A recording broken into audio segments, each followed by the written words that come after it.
আসসালামু আলাইকুম প্রিয় দর্শক, অন্য মঞ্চের আলাপ চাইতায় আপনাদের সকলকে আমন্ত্রণ জানাই। আসসালামু আলাইকুম রহমতুল্লাহি ওবরকাতুহু।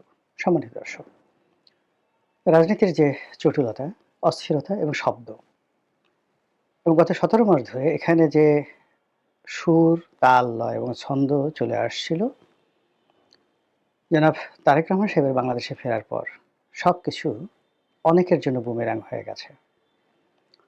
অনেকে খামোশ হয়ে গেছেন, মানে চুপচাপ হয়ে গেছেন। অনেকে নতুন করে ভাবতে শুরু করেছেন। অনেকে নতুন করে শুরু করার কথা ভাবছেন। অনেকের কপাল পুড়েছে। আবার অনেকের উত্থান পতন শুরু হয়ে গেছে। কিন্তু এই যে একটা পরিবর্তন জনাব তারেক রহমান সাহেবের বাংলাদেশে আসার পর, এটা কি সাস্টেইন করবে, অর্থাৎ এটা কি স্থায়ী হবে? এভাবে কি চলতে থাকবে? এবং যেটা বিএনপির উত্থান, বিএনপির জোয়ার, বিএনপি সরকার গঠনের প্রক্রিয়া, জনাব তারেক রহমান সাহেবের প্রধানমন্ত্রী হওয়ার যে আওয়াজ এবং তাকে কেন্দ্র করে যে রেওয়াজ চলছে, মহড়া চলছে এবং তার প্রতি যেভাবে দলে দলে মানুষ আনুগত্য জানাচ্ছেন, সোহবত জানাচ্ছেন, বায়াত গ্রহণ করছেন, তার হাত স্পর্শ করার জন্য মানুষ পাগল হয়ে যাচ্ছেন। বড় বড় মানুষ যারা কখনো কারো দিকে তাকাতেন না, এতটা নাকুচু, মানে বাংলাদেশে তারা অবস্থা দৃষ্টি মনে হচ্ছিল যে ভুলক্রমে তারা জন্মগ্রহণ করেছেন। তাদের আসলে জন্মগ্রহণ করা উচিত ছিল আমেরিকাতে, ইংল্যান্ডে, সেখানকার রাজকীয় পরিবারে। এইরকম একটা অবস্থা যে ভুলক্রমে তারা যে কোনো কারণে এই বাংলাদেশে এসে বঙ্গমায়ের সন্তান হয়েছেন। তো এই গর্বিত মানুষগুলো তারা সেই গত ২০-৩০ বছর যাবৎ যে গর্ব দেখিয়ে আসছে, সেই গর্বের রীতিমতো একেবারে সর্বনাশ ঘটেছে এবং সেই গর্ব থেকে তারা যাকে বলা হয় পতিত হতে হতে হতে হতে এখন জনাব তারেক রহমান সাহেবের কাছে এতটা অবনত মস্তকে, এতটা যাকে বলা হয় আনুগত্য নিয়ে, এতটা প্রেমময়তা নিয়ে তারা আত্মসমর্পণ করেছেন, যেটি দেখার মতো দৃশ্য। দেখলে মন ভরে যায়, হৃদয় জুড়ে যায়, চক্ষু শীতল হয়ে যায় এবং মাঝে মধ্যে ভাবতে ইচ্ছে করে যে বিচিত্র, কি বিচিত্র সেলুকাস! এই যে আলেকজান্ডার যে বক্তব্য দিয়ে গেছেন এই ভারতবর্ষকে দেখে, এখন যদি আলেকজান্ডারের দৃশ্য দেখতেন, তিনি সেই বিচিত্র সেলুকাস এই শব্দটি উচ্চারণ করতে পারতেন না। তাকে নতুন করে মানে বলতে হতো যে, আরে কিসের সব সেলুকাস ঠেলুকাস, বাদ দাও এই সমস্ত কিছু। কিসের সেলুকাস? প্রাণেই বাঁচি না। এই দৃশ্য দেখে এখন আমার মরে যেতে ইচ্ছা করতেছে। প্রাণেই বাঁচবো কিনা এটা হলো সন্দেহ, সেটা হলো পরের ব্যাপার, আগের ব্যাপার। এলোমেলো সব কথাবার্তা তিনি বলা শুরু করে দিতেন আলেকজান্ডার। তো যাই হোক, যেটা বলছিলাম, আমাদের গত ১৭ মাসে রাজনীতির অঙ্গনে জামাতের একটা বিরাট প্রভাব ছিল, প্রতিপত্তি ছিল। জামাতের A team, B team, C team, D team, বিভিন্ন জায়গাতে বিভিন্ন সেক্টরে তারা বিভক্ত হয়ে তারা যেখানে প্রয়োজন মনে করেছে সেই জায়গাতেই তাদের আধিপত্য তারা বিস্তার করেছে এবং এর ফলে কি হলো যে খুব অল্প সংখ্যক ভোটার, অল্প সংখ্যক সমর্থক বা অল্প সংখ্যক কর্মী থাকা সত্ত্বেও তারা দেশের একটা বৃহত্তম রাজনৈতিক দল আওয়ামী লীগ তাদেরকে দেশ ছাড়া করেছে, মাঠ ছাড়া করেছে, বাড়ি ছাড়া করেছে। এটা হলো ফার্স্ট। এটা বিএনপি করেনি। জামাত, এনসিপি তাদের মব, তাদের ভয়, তাদের কৌশল এখানে নিয়ামক ভূমিকা পালন করেছে। বিএনপির অবস্থা হলো যে বিএনপি যা তো গেল, পেটও ভরল না। অর্থাৎ তারা মামলা দিয়েছে, মোকদ্দমা দিয়েছে, তারপরে ৩২ নম্বর ভাঙার যে অভিযোগ সেটা তাদের উপর আপতিত হয়েছে এবং ভবিষ্যতে আওয়ামী লীগের যে প্রতিহিংসা, সেই প্রতিহিংসার তীর অন্য কারো দিকে যায়নি, এটা বিএনপির দিকে গিয়েছে। বিএনপির কতটুকু করেছে না করেছে সেকেন্ডারি বিষয়। এখন আওয়ামী লীগের যারা লোকজন রয়েছে তারা বিএনপিকে তাদের জাতশত্রু মনে করছে যে মরে গেল, এদের সঙ্গে একত্রে রাজনীতি করা যাবে না। তো এই যে একটি কৌশল, জামাতি কৌশল, ম্যাটিকুলাস ডিজাইন, পশ্চিমের আমেরিকার সেই ম্যাটিকুলাস ডিজাইন সব মিলিয়ে এই সমাজে ডিভাইড অ্যান্ড পলিসি, এই রুলে যে তারা বা এই নিয়মে তারা যে রাজনীতি করে আসছিল, সেই রাজনীতির একটা ধারাবাহিকতা ছিল গত ১৭ মাসে এবং সেই ধারাবাহিকতা অল অন এ সাডেন খামোশ হয়ে গেছে তারেক রহমান সাহেবের আগমনের পর। ভালো কথা। কিন্তু এই যে তারেক রহমান সাহেব আসার পর মানে আমরা ঠিক আমি নিজে বলব না যে আমি একক। আমরা অনেকেই বলার চেষ্টা করেছিলাম, জামাতের রাজনীতি শেষ, শিবিরের নামগন্ধ থাকবে না, নির্বাচনে একটি সিটও পাবে না। কিন্তু জগন্নাথ বিশ্ববিদ্যালয়ের ছাত্র সংসদ নির্বাচনে তাদের যে নিরঙ্কুশ বিজয়ের পর সবাই বলার চেষ্টা করছে যে কোথায় গেল তারেক রহমান সাহেবের ম্যাজিক। আর এই সময়টিতে যদি জগন্নাথ বিশ্ববিদ্যালয়ে এই অবস্থা হয়, তাহলে জাতীয় নির্বাচনে জামাত না জানি কি করে। এবং জামাত এখানে গত এই 17 মাসে ক্ষমতার কেন্দ্রে থেকে যেভাবে খেলছে, সেই খেলার ফলে বিএনপির অনেক লোককে উত্তেজিত তারা করে দিতে পেরেছে। তাদের সেই খেলাধুলার কারণে বিএনপির সাথে যারা জোটবদ্ধ হয়েছে, অনেকগুলো দল তাদের চরিত্র হারিয়েছে, তাদের অস্তিত্ব হারিয়েছে এবং অনেকের জীবন নিয়ে রীতিমতো টানাটানি। তারা নিজেদের রাজনৈতিক দল বিসর্জন দিয়ে বিএনপিতে যোগদান করেছে। আবার বিএনপিতে যোগদান না করেও যারা মানে স্বতন্ত্র নিজেদের রাজনৈতিক পরিচয় নিয়ে নির্বাচন করার চেষ্টা করছে, তারা এখন মানে কি বলবো, বিএনপিকে আব্বা ডেকে ধানের শীষ প্রতীক নিয়ে নির্বাচনের মাঠে দাঁড়িয়ে থাকা ছাড়া তাদের আর কোনো উপায় নেই। তাদের জীবনযাত্রা সব নষ্ট হয়ে গেছে এবং এই কাজগুলো জামাত যে করেছে বা শিবির যে করেছে, আপনি না বললেও পুরো যে পলিসি, সেই পলিসির কারণে বা জামাত শিবিরের তাপচাপের কারণে রাজনীতির দুটো বলয় হয়ে গেছে।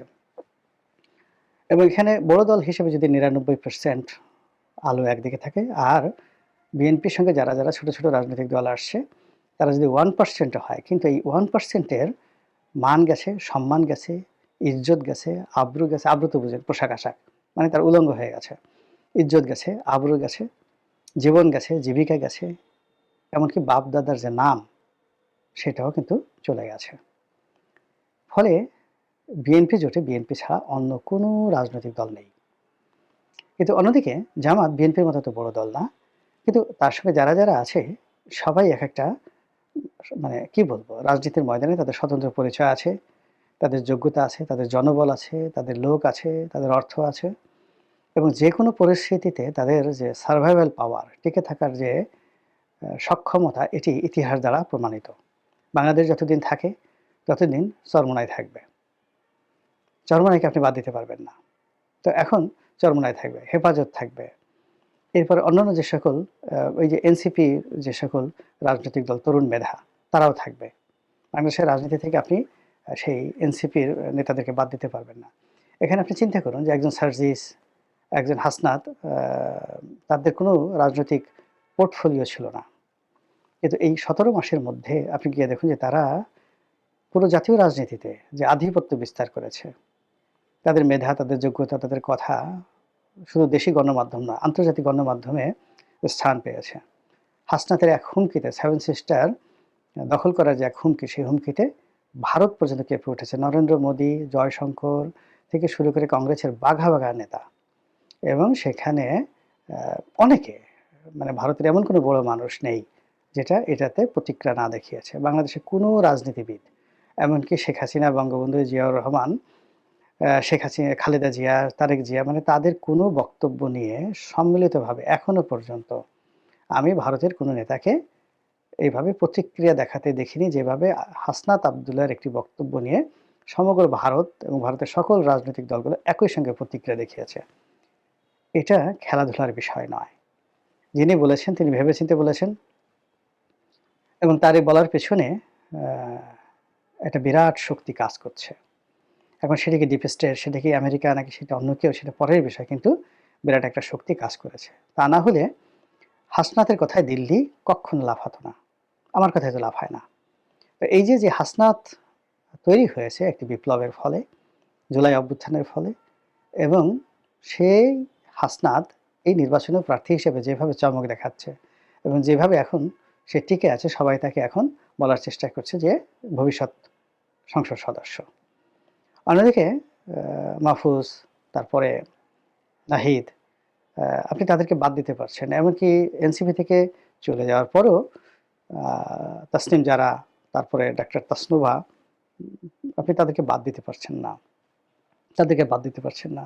এরপর আরেক ভদ্রমহিলা আছেন নীলা ইসরাফিল, তো তিনি এনসিপিতেও নাই, জামাতেও নাই, কিন্তু এই বিপ্লবের ফলে এই নামগুলো সামনে চলে এসছে এবং তাদের যে এখন সোশ্যাল মিডিয়াতে যে উপস্থিতি, সেই উপস্থিতি যেকোনো বিএনপি এবং আওয়ামী লীগের যেকোনো নেতার চেয়ে বেশি। তাদের কথা মানুষ শোনে। তারা মানুষকে ভেঙালে মানে যাদেরকে ভেঙানো হয় তারা খুব মানে যাকে বলে আতঙ্কগ্রস্ত হয়ে পড়েন, মেজাজ গরম হয়ে যায়।